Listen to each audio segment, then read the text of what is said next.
Now, I think it's pretty safe to say that the future of the Star Wars universe seems to be quite expansive, not just with their books, novels, comics, and video games, but also, let's not forget about their new TV shows and their new Star Wars movies that are currently in the works as well.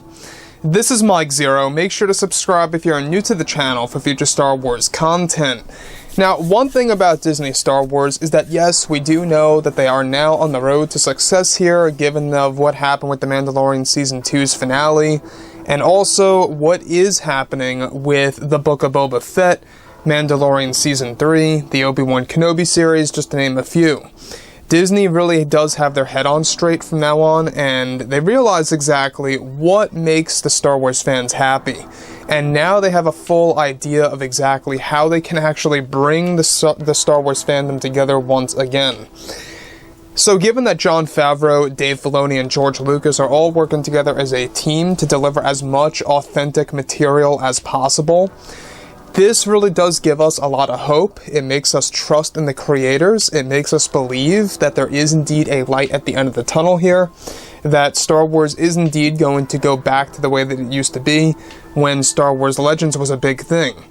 Now, Favreau wants to make that happen. He wants to go back to how Star Wars was treated during the Star Wars Legends era, as I like to call it. You know, the 1990s and the early 2000s, where we had the large amount of books and novels and comics and video games at the time before they were completely erased and taken over by Disney.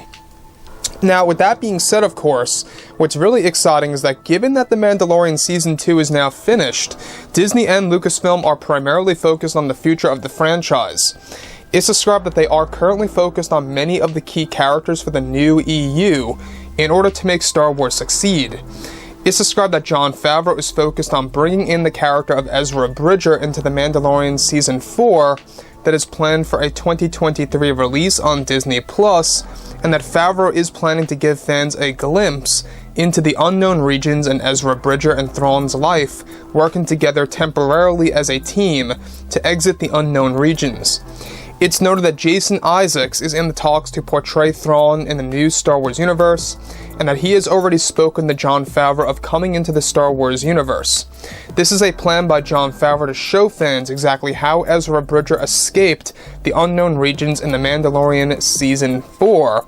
Of course, that's going to be done to give fans an older version of Ezra, as well as an older version of Thrawn, and that Favreau is setting up his version of the Thrawn trilogy from Star Wars Legends by making Thrawn essentially the Thanos of Star Wars.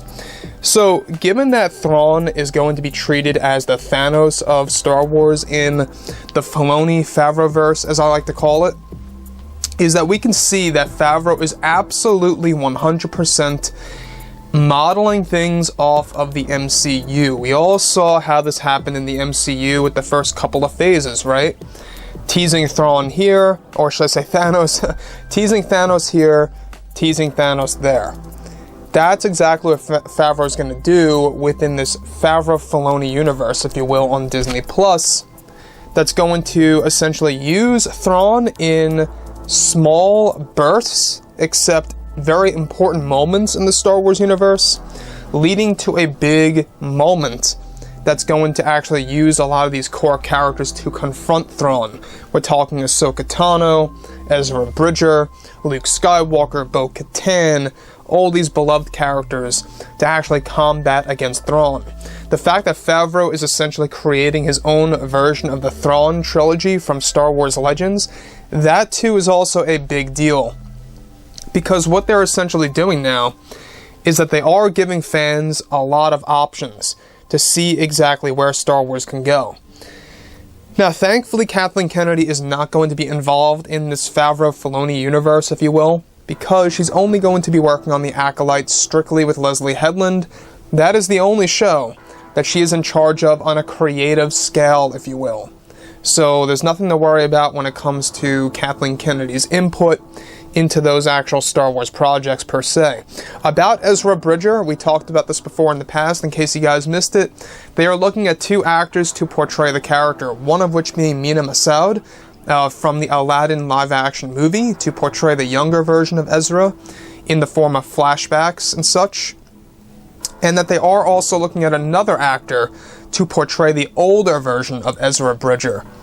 And that's also a very interesting aspect here of how they're going to also explore different timelines involving Ezra Bridger. Most likely, they're going to show us the events of what happened just after Rebels Season 4, when Ezra Bridger launches himself into hyperspace and nowhere to be seen again.